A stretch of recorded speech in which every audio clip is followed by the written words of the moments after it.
मंगल मैत्री बच्चों, आज मैं कक्षा 9 में आपको निबंध लेख प्रेमचंद के फटे जूते पढ़ा रही हूँ। इसमें इस निबंध के लेखक हैं हरिशंकर परसाई जी। हरिशंकर परसाई जी ने यह निबंध जो लिखा है, यह लेख मुंशी प्रेमचंद जो हिंदी के प्रसिद्ध लेखक, कथाकार, साहित्य सम्राट कहे गए, उनके जीवन के बारे में लिखा है। इसमें वर्णन पूरा प्रेमचंद जी का है, लेकिन भाषा शैली, लिखने का तरीका, उसका व्यंग, ये सब चीज़ें लेखक की हैं। यानी उन्होंने प्रेमचंद जी के बारे में यहाँ पर सब बातें इतने अच्छे तरीके से बताई हैं जैसे वो उनको बहुत अच्छे तरीके से जानते थे, और समाज पर व्यंग करते हुए व्यंग कर रहे हैं वो प्रेमचंद जी के माध्यम से, लेकिन समाज पर कि वो ऐसे नहीं थे, उनको बहुत अच्छे से जानते थे। आइए हम इस लेख को पढ़ते हैं तथा जानेंगे इसमें वो क्या कहना चाह रहे हैं। आप अपनी किताब खोल लीजिए।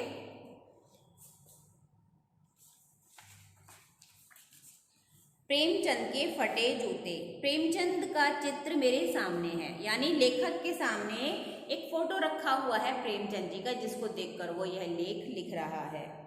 पत्नी के साथ फोटो खिंचा रहे हैं। सिर पर किसी मोटे कपड़े की टोपी, कुर्ता और धोती पहनी है।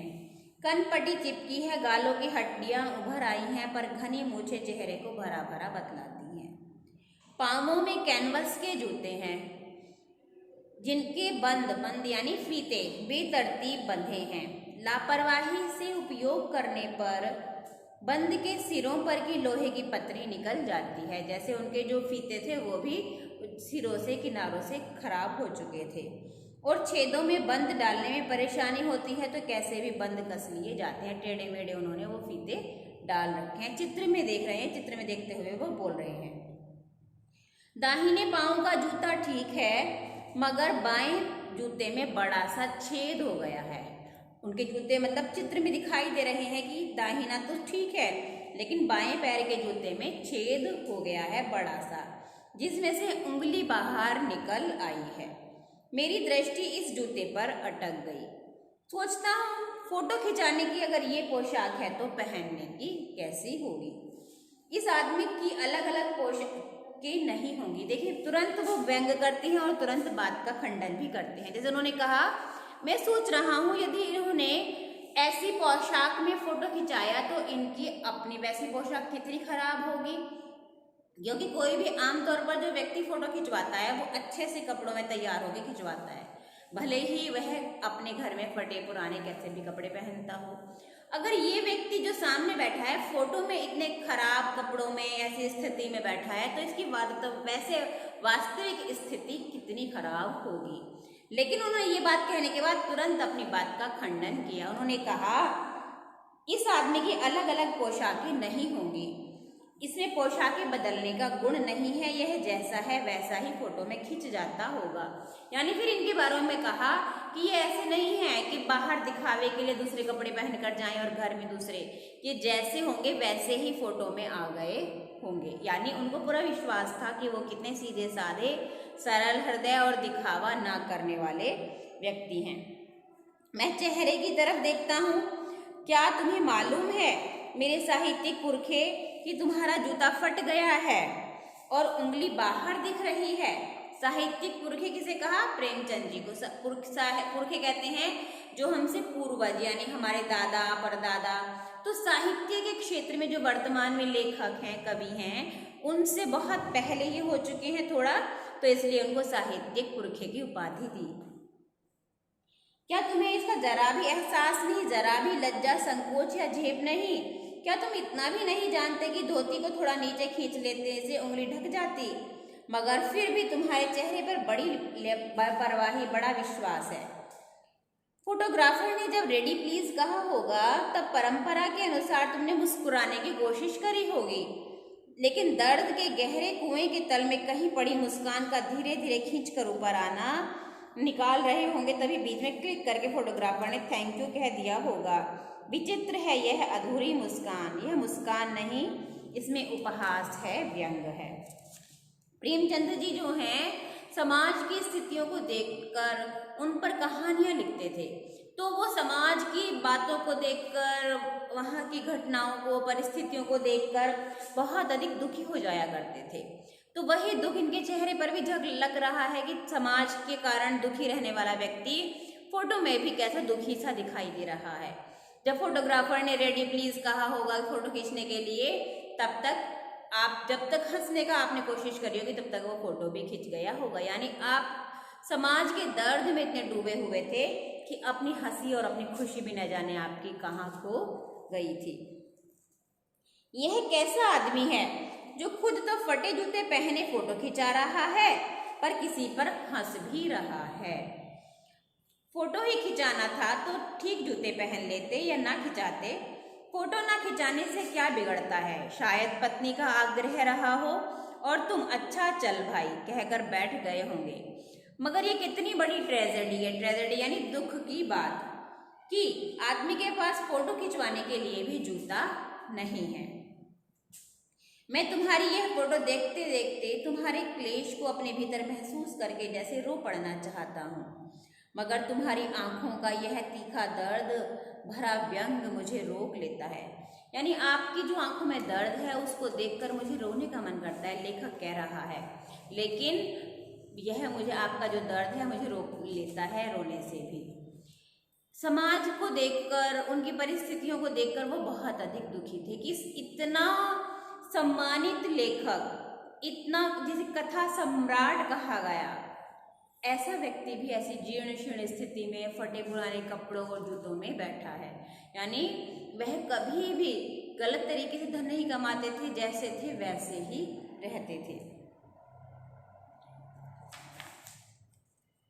तुम फोटो का महत्व नहीं समझते, समझे होते तो किसी से फोटो खिंचाने के लिए जूते ही मांग लेते कि भाई ला भाई फोटो खिंचवाना है, जरा जूते दे दे थोड़ी देर के लिए।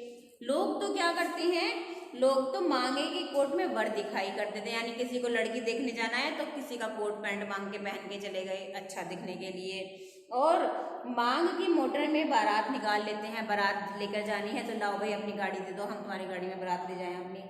फोटो खिंचाने के लिए बीवी तक मांग ली जाती है। तुमसे जूते ही नहीं मांगते बने, तुम अपने फटे हुए जूते ही पहनकर बैठ गए। तुम भी तो जूते बदल सकते थे, किसी से मांग सकते थे। तुम फोटो का महत्व नहीं जानते। लोग तो इत्र चुप बढ़कर फोटो खिंचाते हैं, यानी जैसे फोटो में से उनके खुशबू आएगी। गंदे से गंदे आदमी की फोटो भी खुशबू देती है। टोपी 8 आने में मिल जाती है और जूते उस जमाने में भी 5 रुपए से कम में क्या मिलते होंगे। यहाँ टोपी और जूते का आनुपातिक मूल्य बताया है कि टोपी सम्मान का प्रतीक होती है और जूता ताकत का, कि मतलब जिसका जूता मजबूत है वही सब पर अपने हावी रहता है। तो यहाँ कहा है कि उस समय में भी सम्मान की कीमत कम थी, बल्कि जो तानाशाही, जो ताकतवर लोग थे उन्हीं का हर जगह महत्व था। अब तो जूते की कीमत और बढ़ गई है। एक जूते पर 2500 टोपियां न्यौछावर होती हैं, यानी ताकतवर लोग ही आजकल चारों ओर छाए हुए हैं। तुम भी जूते और टोपी के आनुपातिक मूल्य के मारे हुए थे। यह विडंबना मुझे इतनी तीव्रता से पहले कभी नहीं चुभी जितनी आज चुभ रही है। जब मैं तुम्हारा फटा जूता देख रहा हूँ, तुम महान कथाकार, उपन्यास सम्राट, युग प्रवर्तक, जाने क्या क्या कहलाते थे, मगर फोटो में भी तुम्हारा जूता फटा हुआ है। देखो कितनी बड़ी बड़ी उपाधियां तुम्हें दी गई, उपन्यास सम्राट, युग प्रवर्तक, कथाकार, लेकिन फोटो में जूता भी तुमने फटा हुआ पहन रखा है। स्थिति तुम्हारी इतनी खराब रहती थी। मेरा जूता भी कोई अच्छा नहीं है, यूं ऊपर से अच्छा दिखता है। अब वो अपने दिखावे में और उनके वर्तमान स्थिति में अंतर बता रहे हैं। अंगुली बाहर नहीं निकलती, पर नीचे का तला, अंगूठे के नीचे का तला फट गया है। अंगूठा जमीन में घिसता है, पैनी मिट्टी पर कभी रगड़ खाकर लहूलुहान भी हो जाता है। पूरा तला गिर जाएगा, पूरा पंजा छिल जाएगा, मगर उंगली बाहर नहीं दिखेगी। तुम्हारी उंगली दिखती है पर पाँव सुरक्षित है। मेरी उंगली ढकी है पर पंजा नीचे घिस रहा है। तुम पर्दे का महत्व ही नहीं जानते और हम पर्दे पर कुर्बान हुए जा रहे हैं। यानी वो आम व्यक्ति, अपने आप को लेकर आम व्यक्ति की बात बता रहे हैं कि हम तो इतना दिखावा करते हैं, चाहे हमारा जूता नीचे से पूरा फट जाए, उंगलियां घिस जाएं, हमारा तलवा घिस जाए, लहूलुहान हो जाए, लेकिन ऊपर से हमारा जूता सही दिखता है ताकि देखने वाले को लगे कि इसका जूता ठीक है। लेकिन आपका तलवा बिल्कुल सुरक्षित है, आपके पैर घायल नहीं हुए, लेकिन भले ही आपका जूता ऊपर से फटा हुआ हो। यानी हम बहुत दिखावा करते हैं, हम यानी समाज के लोग, और आप बिना दिखावा करे अपनी सुदृढ़ स्थिति में अपने जीवन में कायम रहते हैं। मेरा जूता भी कोई अच्छा नहीं है, तुम फटा जूता बड़े ठाठ से पहने बैठे हो, मैं ऐसे नहीं पहन सकता। फोटो तो जिंदगी भर ना खिंचाऊं, चाहे कोई जीवनी बिना फोटो के ही छाप दे। तुम्हारी ये व्यंग मुस्कान मेरे हौसले पस्त कर रही है, क्या मतलब है इसका? कौन सी मुस्कान ये है? क्या होरी का गोदान हो गया? ये सब उनके विभिन्न अलग अलग कहानियों के कैरेक्टर्स हैं जो यहाँ पर बताए हैं। नहीं, मुझे लगता है माधो औरत के कफन की चंदे की शराब पी गया, वही मुस्कान मालूम पड़ती है। मैं तुम्हारा जूता फिर देखता हूँ कैसे फट गया। यह है मेरी जनता के लेखक। क्या बहुत चक्कर काटते रहे? क्या बनिए के तकादे से बचने के लिए मील 2 मील का चक्कर लगाकर घर लौटते रहे? चक्कर लगाने में जूता फटता नहीं, घिसता है। कुंभन दास का जूता भी फतेहपुर सीकरी जाने में घिस गया था। उसके बाद उन्हें बड़ा पछतावा। उन्होंने कहा, आवाज जात पनहिया घिस गई, बिसर गयो हरिनाम। और ऐसे बुलाकर देने वालों के लिए कहा, जिनके देखे दुख उपजत है, तिनको करिबो परे सलाम। चलने से जूता घिसता है, फटता नहीं है। तुम्हारा जूता कैसे फट गया? मुझे लगता है तुम किसी सख्त चीज को ठोकर मारते रहे हो। कोई चीज जो परत दर परत सदियों से जम गई है, उसे शायद तुमने ठोकर मार मार कर अपना जूता फाड़ लिया होगा। यानी समाज में जो कुरीतियां थी उनको शायद ठोकर मारकर उनको दूर कर देना चाहते थे तुम, इसीलिए तुम्हारा ठोकर मार मार के तुमने अपना जूता फाड़ लिया। कोई टीला जो रास्ते पर खड़ा होगा, टीला किसका? कुरीतियों का, बुराइयों का टीला जो रास्ते में खड़ा होगा, तुम उसे हटाना चाहते होंगे, उसके लिए प्रयासरत रहे होंगे। उस पर तुमने अपना जूता आजमाया। तुम उसे बचाकर उसके बगल से भी तो निकल सकते थे। टीलों से समझौता भी तो हो जाता है। सभी नदियां पहाड़ थोड़े ही फोड़ती हैं, कोई रास्ता बदलकर घूमकर भी तो चली जाती हैं। यानी क्या होता है, नदी जब ऊपर से आती है तो सभी नदियां, रास्ते में पत्थर भी होते हैं, उन पत्थरों को हटाती नहीं हैं, बराबर से पानी निकल जाता है। ऐसे ही तुम भी चाहते तो इन सामाजिक कुरीतियां जो तुम्हें दिखाई दे रही थी, इनको नजरअंदाज करके अपने जीवन में चलते रहते, लेकिन नहीं, तुमने उन कुरीतियों को दूर करने का प्रयास किया, उनके ऊपर कहानियां लिखी, लेख लिखे, अपने बारे में नहीं सोचा बल्कि समाज के बारे में सोचा। तुम समझौता कर नहीं सके। क्या तुम्हारी भी वही कमजोरी थी जो होरी को ले डूबी? वही नेम धर्म वाली कमजोरी? नेम धर्म उसकी भी जंजीर थी, मगर जिस तरह से तुम मुस्कुरा रहे हो उससे लगता है शायद नेम धर्म तुम्हारा बंधन नहीं, तुम्हारी मुक्ति थी। तुम्हारी ये पाँव की उंगली मुझे संकेत करती सी लगती है। जिसे तुम घृणित करते हो उसकी तरफ हाथ की नहीं, पाँव की उंगली से इशारा करते हो। तुम क्या उसकी तरफ इशारा कर रहे हो जिसे ठोकर मारते मारते तुमने जूता फाड़ लिया? मैं समझता हूँ तुम्हारी उंगली का इशारा भी और ये व्यंग मुस्कान भी समझता हूँ।